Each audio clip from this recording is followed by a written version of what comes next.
Hi, I'm Paul Taylor, and in this video I'm going to give you a tour of my home office. So I've been mostly working from home for the past 5 years, but since March 2020 obviously I've spent more time in here, so I've made quite a few changes and improved things. So this is my desk, which is quite big. I wanted a corner desk because I particularly wanted to be able to make an easy turn and look at the view outside of the garden, watch all the wildlife while I'm working sometimes, just for a bit of a break. So I just googled sit stand corner desk, and this was the best one that I came up with in terms of price and performance.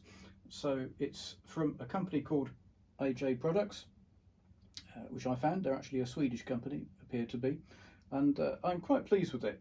I'm not sure whether in hindsight I would definitely go for the grey finish again, but I wanted to have the room mostly white, and I thought having a white desk as well would make it a bit too white, so I went for this colour as a contrast.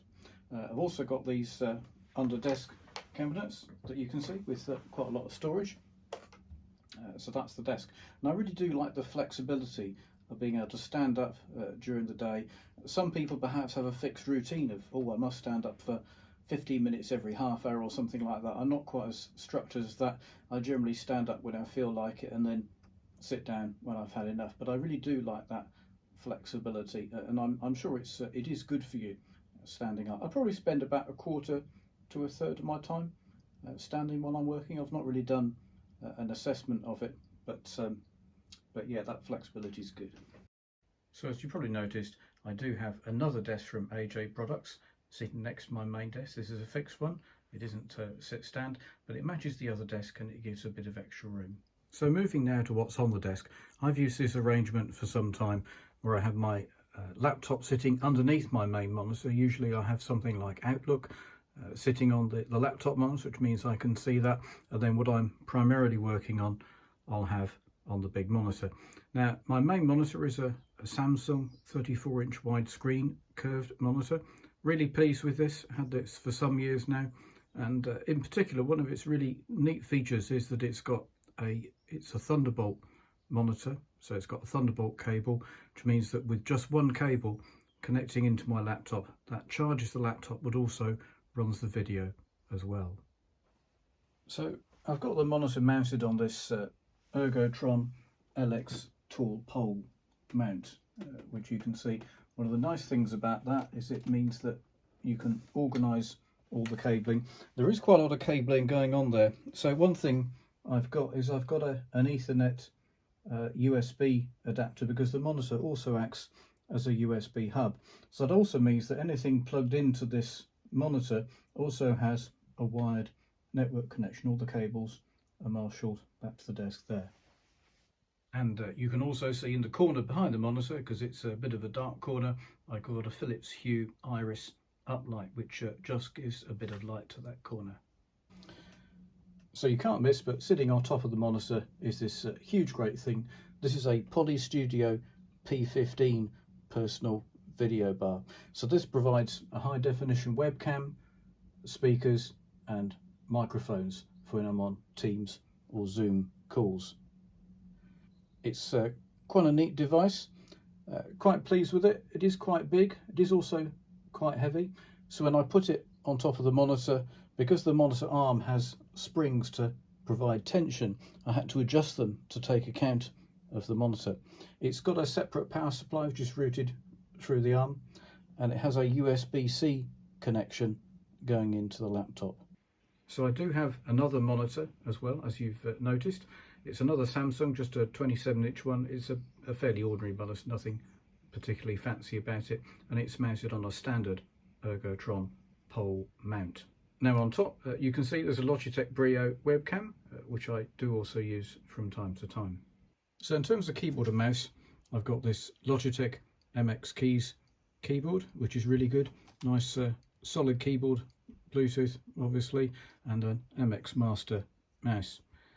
Now for me, one of the big practical benefits of this keyboard and mouse setup is that, like a lot of people probably, I use multiple laptops on a day-to-day basis.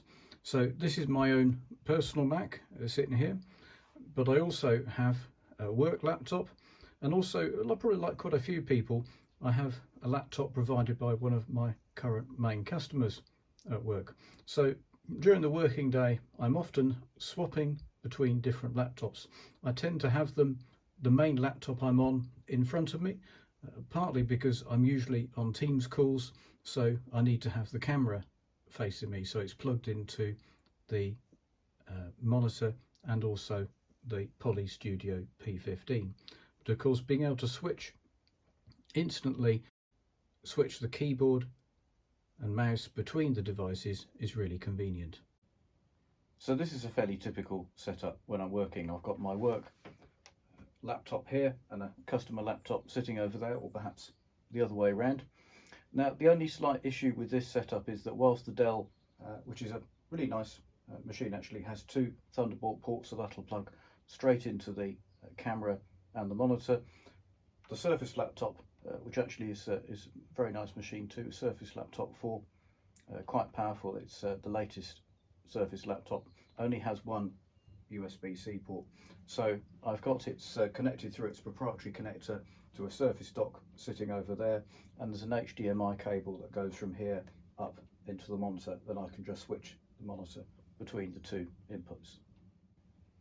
So that's pretty well it for the technical aspects of the setup, but there's a couple of other key aspects too. So the most important really is the chair. You obviously spend a lot of time sitting down if you're working from home in a home office. This chair is actually the first thing that I bought when I started working from home, nearly 6 years ago. In fact, I actually got it from eBay for £250. It's a Herman Miller Mira chair, very comfortable, and there's actually quite a good market in the UK for second-hand reconditioned office chairs. So often a lot cheaper than buying one brand new. You can often buy a very good quality chair for a very reasonable price, either off eBay or from a dealer who specialises in reconditioning chairs. And actually I bought an additional one last year for my wife as well, so that's sitting on that desk as well.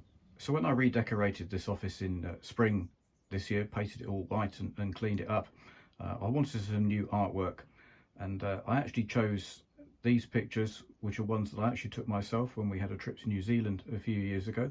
They're only taken with the iPhone 8.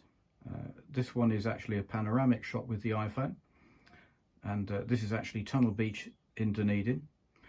But these are more than just pictures, because they're actually acoustic panels, so they're made by a company called GIK Acoustics. The room is quite echoey, and because I don't tend to use a headset when I'm on calls, I use a speakerphone. I'm conscious that there's a bit of echo speakerphone type sound. So I wanted to put some acoustic panelling, and starting off with the pictures seemed like a good way to start.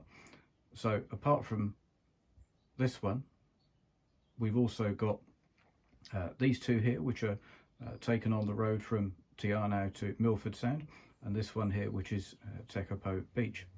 But I've also got a few other panels from GIK Acoustics. There's a total of 6 1200 by 300 or 4 foot by 1 foot panels, not particularly scientifically located, to be honest. I really put them where there was appropriate space, but they're not just aesthetic. Some of them do also hide things. So this one, for example, is hiding some particularly ugly radiator pipes that draw down from the ceiling. And then this one here, which actually is a custom sized panel that GIK made for me especially, this one here is hiding a rather ugly access panel, which is the cleaning point for the fireplace on the other side of this wall. So that's it for this video. Thanks for watching. Please like and subscribe if you have enjoyed it, and I'll see you in the next one.